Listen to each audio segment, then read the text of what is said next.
Donc voilà, pour commencer, merci beaucoup pour votre disponibilité. On va commencer par faire un petit tour de table pour les présentations. Je vais laisser donc Imen se présenter, ensuite Julie et le duo Laurine et Sandra. Imen, c'est à toi. Alors, moi, je m'appelle Imen, du coup, El Ghazouani. J'ai 20 ans. Je suis actuellement à la VGA Saint-Maur en D2 et aussi internationale marocaine. Ok, U20, bien sûr, pour Uva. l'instant. Merci. Julie. Je m'appelle Julie Bréant, je suis assistante chargée de communication pour un club de foot sur Nice qui s'appelle l'USRVN, bénévolement. Je gère aussi la page 100% foot féminin sur Instagram et Twitter et je suis étudiante en management du sport. Super. Les filles. Laurine Crater, j'ai 20 ans, je suis en STAPS à Amiens et éducatrice U7 à l'Amiens Porto et je suis joueuse à l'Amiens C. D'accord. Moi, c'est Sandra Fournier, j'ai 46 ans, je suis éducatrice en U9 féminine à Amiens Porto. Ok. Merci beaucoup les filles. Donc là, le thème de cette conférence, c'est le développement du football féminin dans les clubs professionnels et amateurs. Je vais laisser Julie pour la première question envers Imen et puis après on fera un petit tour de table tranquillement. C'est parti. Alors Imen, moi je voulais savoir, comme tu joues en D2 à Saint-Maur, le championnat il a énormément évolué. Je voulais savoir pour toi, quels sont les points qui restent à développer au niveau du championnat. Euh, Honnêtement, enfin, on dit toujours qu'il y a un fossé entre la D1 et la D2. Et je pense que pour réduire ce fossé, il faudrait que ce soit un peu plus médiatisé, que les matchs soient peut-être filmés, qu'on professionnalise un peu les équipes.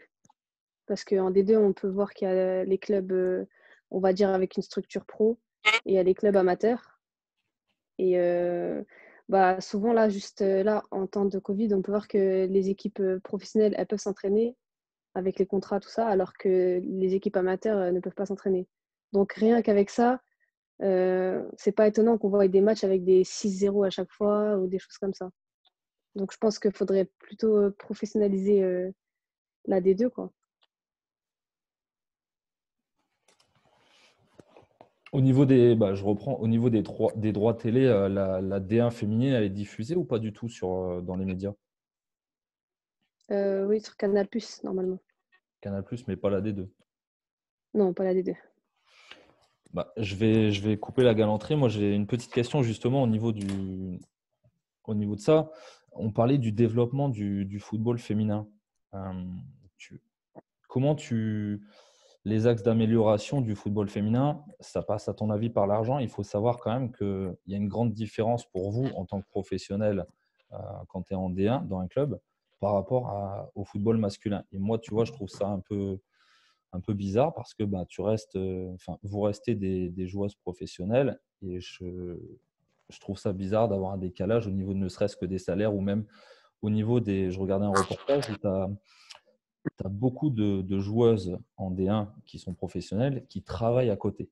Alors que ce n'est pas le cas dans le football masculin où la plupart des mecs, quand ils sont professionnels, ils n'ont pas besoin de travailler. Donc après, pour l'agenda, c'est assez compliqué, même pour la forme et puis pour la vie et pour l'équilibre. Au lieu de te concentrer sur ton club, tu es obligé de travailler à côté. Enfin, ça doit être chaud quand même à gérer pour une joueuse de football. Ouais, non, c'est pas du tout facile. Surtout pour celles qui sont en D1, parce que c'est des entraînements le matin et le soir. Et bon, trouver un travail avec ça, c'est limite impossible. Mais après, au niveau de l'écart entre le football féminin et masculin, je pense que, je vais pas dire que c'est normal. Je pense que c'est pas normal qu'il y ait autant d'écart, mais qu'il y en ait, je trouve ça normal parce que le foot féminin, c'est récent, ça commence à se développer. Et je pense que c'est le temps qu'il y ait les droits à télé et tout ça, que ça se médiatise de plus en plus. Et je pense qu'après, ça ira. Mais là, c'est vrai que l'écart, il est conséquent. Les filles, Laurine, Sandra.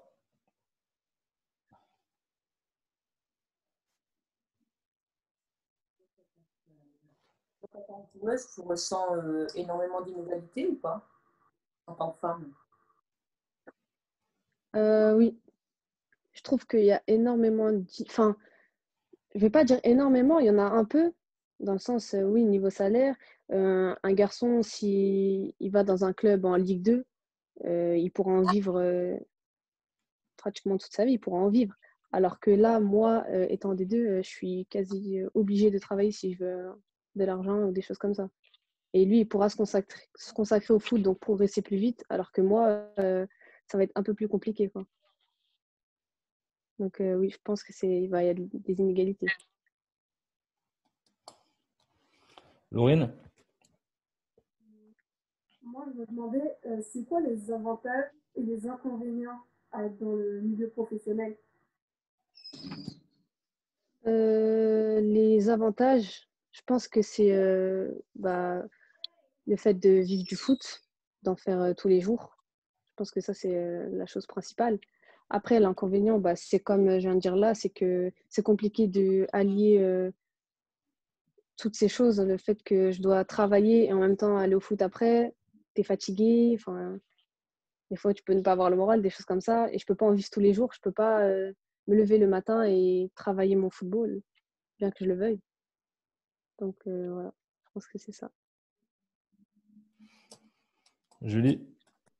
Mais justement, pour revenir sur ce que tu disais, je voulais savoir si pour toi, justement, pour améliorer ce développement, il faudrait instaurer un salaire minimum aux joueuses pour qu'elles se consacrent uniquement sur leur passion, sur le foot et pas jongler un travail, les études et le foot à côté. Mm. Ouais, je pense que ce serait une super idée ouais, pourquoi pas instaurer un genre de SMIC pour les filles. Et ouais, je pense que pourront du coup se consacrer au football et puis on verra beaucoup de progression. Ça va vraiment, je pense, développer les choses. Mais il n'existe pas déjà des sortes de contrats, un peu des contrats SMIC pour les joueuses, tu sais, contrats fédéral, tout ça? Si ouais, il y a des contrats fédéraux, ouais, ça existe, mais c'est pas pour tout le monde du coup. C'est plutôt pour celles qui ont de l'expérience ou soit celles qui ont un niveau vraiment élevé ou des choses comme ça. Enfin, c'est pas proposé à tout le monde, on va dire. Ouais, ce que tu disais, Julie, en fait, l'idée, c'est d'avoir une sorte de salaire minimum à partir de la D2 pour tout le monde, mais qui est-ce qui va payer aussi? Mm. C'est pour ça, après, je pense qu'il faudrait aussi professionnaliser la D1 et la D2 parce que c'est encore des championnats qui sont amateurs et qui sont gérés par la Fédération française. Ouais, c'est ça. Après, on peut voir à l'étranger, en Angleterre ou en Espagne, la D1, D2, ils sont professionnalisés. Et j'ai même vu que la D2 aussi espagnole et Ouais. même en Angleterre, elles sont filmées, tout ça, il y a la télé. Enfin, je vois pas pourquoi en France, ça c'est pas encore fait alors que le niveau, il est là. Ouais, moi, je suis d'accord. Franchement, ouais, il faudrait. En fait, la clé, c'est vraiment la médiatisation avec le fait de retranscrire les matchs filmés, quoi. C'est ça, en fait. Ouais, c'est ça. De toute façon, ça passe par là. Là-bas, c'est ça, ouais. Là, on le voit déjà, même dans les championnats masculins, tu commences à avoir de la N2, N3 nationale, c'est déjà filmé. Donc, ça permet d'avoir des droits télé, d'avoir des recettes en plus pour les clubs et du coup, de pouvoir payer et investir dans les joueuses, quoi. Ouais, je suis d'accord.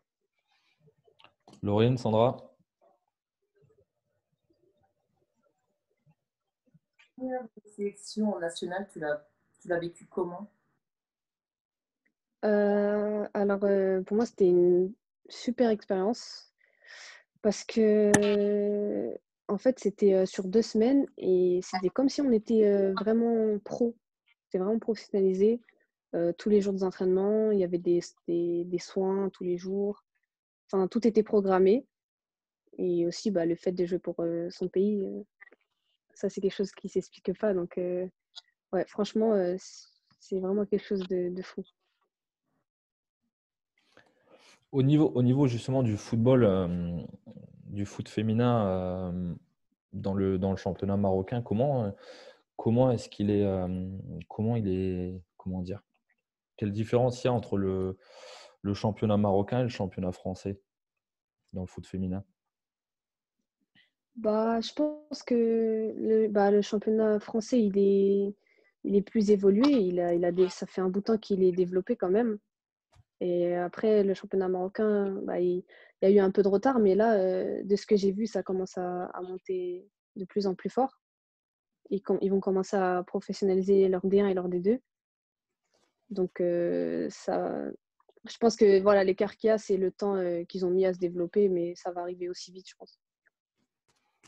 On l'a vu, on en parlait en off, mais avec l'arrivée quand même de Reynaldo Pedros, qui est quand même du lourd pour le football français, qui est à Lyon et autres, euh, qui est sélectionneur de l'équipe 1 du Maroc féminin, c'est ça? Oui, c'est ça. Et il va justement s'occuper aussi de championnat D1, D2. Il va un peu superviser aussi les jeunes. Donc, ça peut qu'être bon, de toute façon. Donc ça, c'est son rôle aussi. Il est venu pour la sélection marocaine, mais il est venu aussi pour apporter son expérience pour tout le championnat et tous les championnats marocains de football féminin, en fait, c'est ça?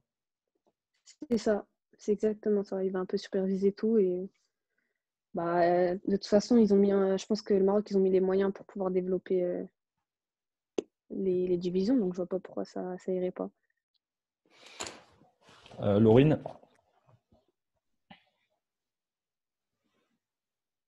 Laurine, à toi de jouer.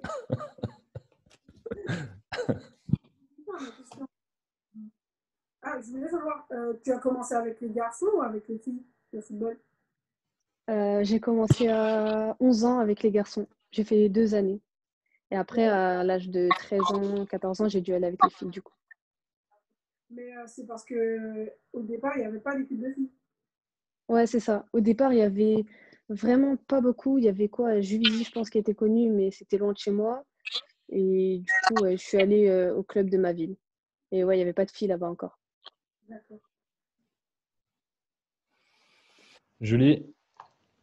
Je voulais savoir, pour revenir sur l'actualité un peu avec la crise sanitaire et arrêt des compétitions de D2, comment tu fais pour gérer la préparation physique, que ce soit avec le club ou je pense aussi seul dû au confinement?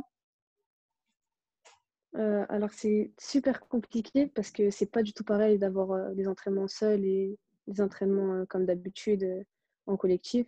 Donc, ce qui se passe, c'est que avec Saint-Maur, on a maintenant 3-4 entraînements par semaine, ce qui nous permet un peu de garder voilà, le rythme un peu.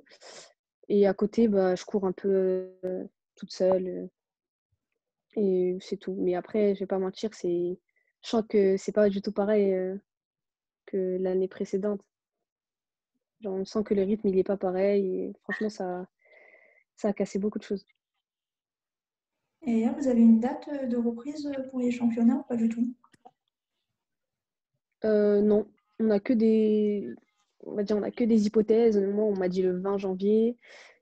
Et il y en a qui m'ont dit que ça sera en février. Il y en a qui m'ont dit pas du tout. Donc, on ne sait pas du tout, en fait. Ce qui est chiant, c'est qu'on doit se préparer physiquement à chaque fois, mais on ne sait même pas, on n'a pas d'objectif, en fait. On ne sait pas quand les matchs vont reprendre. On se prépare pour se préparer, en fait. D'accord. Moi, j'avais une question pour les filles, justement, pour le duo. Quelle vision vous avez vous êtes au club des Portugais d'Amiens. Quelle vision vous avez du football féminin, justement, au sein de votre club? Est-ce que vous avez l'impression d'être bien, comment dire, pas respecté, mais je veux dire, est-ce que le club fait tout pour le football féminin? Qu'est-ce qui est bien et qu'est-ce qui est encore amélioré? L'idée, c'est vraiment de pouvoir échanger sur votre point de vue qui est intéressant. On va dire que ça fait 2 ans depuis l'année dernière en fait, que les filles se sont intégrées. On a commencé par les U8 et U9. Cette année, on a eu 6 lycées. Mais au club, en fait, c'est familial. Donc, c'est vrai qu'on est très bien intégrés. On avait des filles aussi qui entraînaient des garçons. Donc, il n'y a pas de différence. C'est plus, en fait, quand on part sur des plateaux où on n'est vraiment pas pris au sérieux, en fait. On est là à sortir les règles. Et c'est surtout les anciens, en fait, qui sont vraiment encore bornés sur les anciennes règles. Ils ont vraiment du mal à intégrer. Et quand c'est une femme qui leur dit les règles, du coup, ils nous regardent et ils ne nous prennent pas au sérieux, en fait. C'est un peu compliqué encore pour nous, les femmes, de s'imposer. Donc, il faut vraiment avoir du caractère, en fait. Mais sinon, au sein de notre club, non, on est très bien intégrés. C'est vraiment familial. Franchement, on est bien là-bas. Justement, c'était un petit peu où je voulais en venir pour le rapport un petit peu, tu vois, un truc qui me surprend un petit peu, c'est que tu n'as pas assez de femmes, à part c'est Corinne Diacre qui est en équipe de France, tu n'as pas assez, on parle des femmes qui entraîneurs d'une équipe senior masculine. Est-ce que Imen, tu peux m'aider ou Julie ou autre, vous pouvez me dire justement pourquoi on parle des mentalités, mais pourquoi est-ce qu'il n'y a pas assez de nanas qui entraînent des mecs, quoi, tout simplement. Après, je sais pas pour les autres, mais moi, je pense que c'est juste le fait que elles vont pas être prises au sérieux, tout simplement. On va se dire, ah, c'est des femmes, donc elles connaissent pas, connaissent rien au foot, et des choses comme ça. C'est un peu des préjugés, quoi.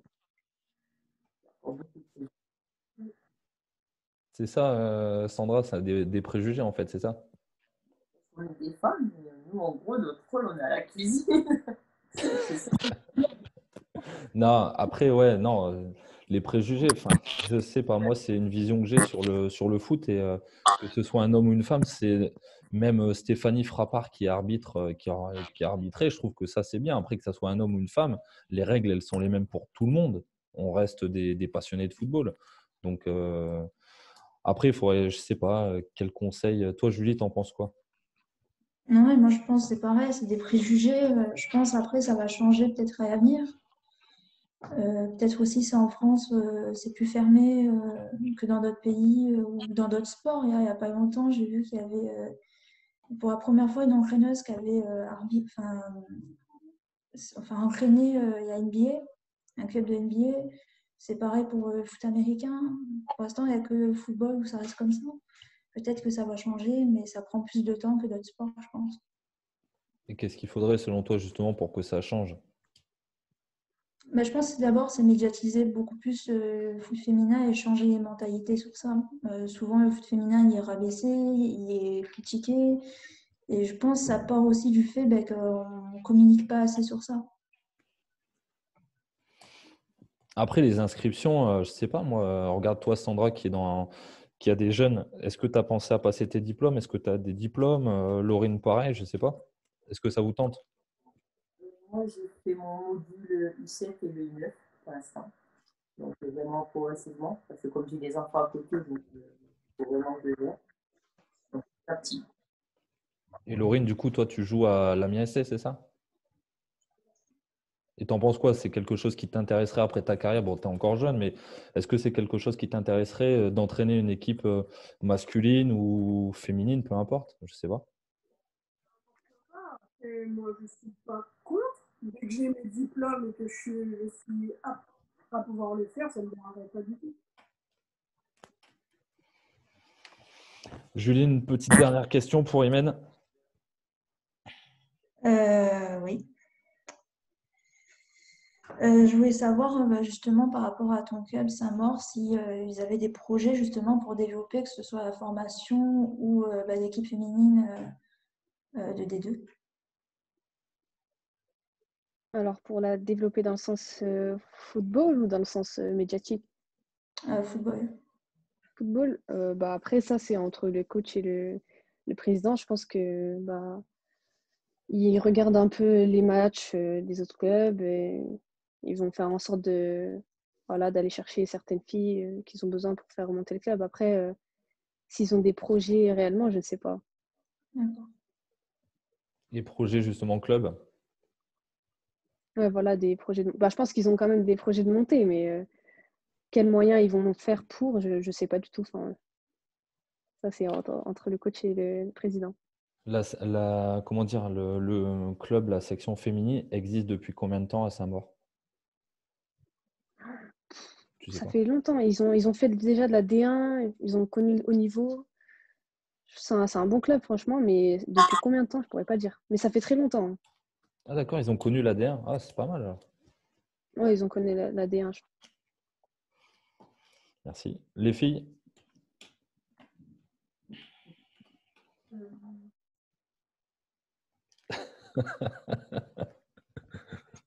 Allez, Sandra, une petite question.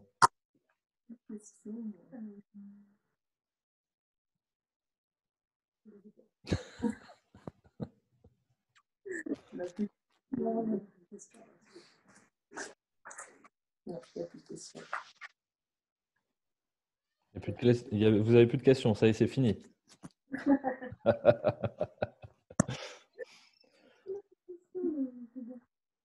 Une question, je ne sais pas. Non,